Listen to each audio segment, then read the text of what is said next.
Mes bien-aimés, comment allez-vous? Vous allez bien? Êtes-vous heureux en ce jour? Le Seigneur vous parle chaque jour, n'est-ce pas?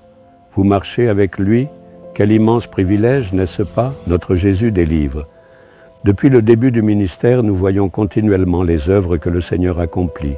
Regardez cet endroit maintenant. Vous voyez, ça ressemble à un jardin, n'est-ce pas? C'est ici même que, il y a quelques années, la prière de la porte ouverte avait lieu. Avant que le Seigneur ne construise le tabernacle de Dieu, ici, le ministère sous la tente et la prière de la porte ouverte avaient été menés. C'est cet endroit-là. Maintenant, nous y avons aménagé un beau jardin avec des arbres fruitiers qui portent de bons fruits. C'est un lieu très agréable. C'est également dans cette zone qu'un foyer est actuellement en cours de construction pour le moment pour héberger les jeunes hommes qui sont formés et élevés ici. Ils prient tous en ces lieux, vous voyez. C'est un endroit où beaucoup ont certainement versé des larmes. De nombreuses personnes ont pleuré devant le Seigneur ici. Et pas seulement eux, c'est aussi un lieu où, à de nombreuses reprises, j'ai versé des larmes. En ces jours-là, je venais tôt le matin en ce lieu pour prier seul, et pendant que je priais, mes larmes sont tombées ici.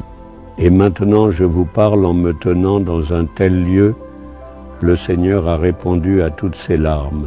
Nous en faisons certainement l'expérience. Nous goûtons maintenant dans le ministère les fruits de ces larmes. Avez-vous aussi versé des larmes? Avez-vous pleuré dans votre salle de prière à la maison, sur votre lit? Êtes-vous pleuré? Seigneur, que puis-je faire? Ce n'est pas juste pleurer devant le Seigneur. Il faut verser des larmes sincères devant lui. Regardez cette sœur. Elle pleurait sans manger. Rester allongée en pensant à cela ne sert à rien. Le jour où elle est venue dans l'assemblée de Dieu et a versé ses larmes, le Seigneur a immédiatement accompli un miracle. Ne gaspillez pas vos larmes inutilement. Versez-les aux pieds du Seigneur. Vous en verrez les fruits. Nous-mêmes, nous en sommes témoins aujourd'hui dans notre ministère. Alors, vous vous demandez peut-être, quelle est la parole que le Seigneur me donne aujourd'hui? Dans Ésaïe chapitre 46, verset 4, le Seigneur déclare, en effet, je vous soutiendrai, je l'ai fait, et je veux encore vous porter, vous soutenir et vous sauver. Jusqu'à présent, c'est moi qui t'ai toujours conduit. Je t'ai protégé et soutenu tout au long du chemin. Désormais, tu n'as pas à craindre cela. Même si des répercussions économiques surviennent, les dangers de la fin des temps arrivent, tremblements de terre, d'épidémies, de famine, on entend beaucoup de nouvelles comme cela. Désormais, ce sera ainsi. Les signes de la fin des temps que Jésus a annoncés se produisent intensément. La venue du Seigneur est proche. Ce sera ainsi, mais dans cette situation, as-tu peur de comment tu vas vivre? Le Seigneur dit, jusqu'à présent, je t'ai protégé et guidé, et désormais aussi, je te porterai, je te soutiendrai, je te délivrerai. Il dit ces trois choses. Porter, c'est comme une mère qui porte son enfant, ou généralement un père qui porte son enfant dans ses bras, ainsi il le porte. C'est cela, porter dans les bras. Le Seigneur dit, je te porterai dans mes bras, et deuxièmement, je te soutiendrai. Soutenir, c'est comme une mère qui porte son enfant sur sa hanche. Le père aussi porte l'enfant sur son épaule. Quand le garçon grandit, ils le font asseoir sur l'épaule, c'est beau à voir, tout est expliqué. La mère le porte sur sa hanche, comment la mère porte et celle dont le père porte.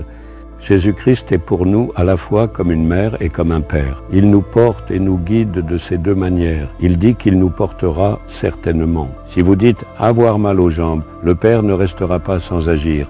Il vous portera sur l'épaule. Quand on a mal aux jambes, si l'on regarde le visage de sa mère, elle nous portera. Un père et une mère pleins d'amour sont capables de porter leur enfant. De la même manière, Jésus aussi peut nous porter. Si d'un côté tu as ta mère et de l'autre ton père, moi je te porterai.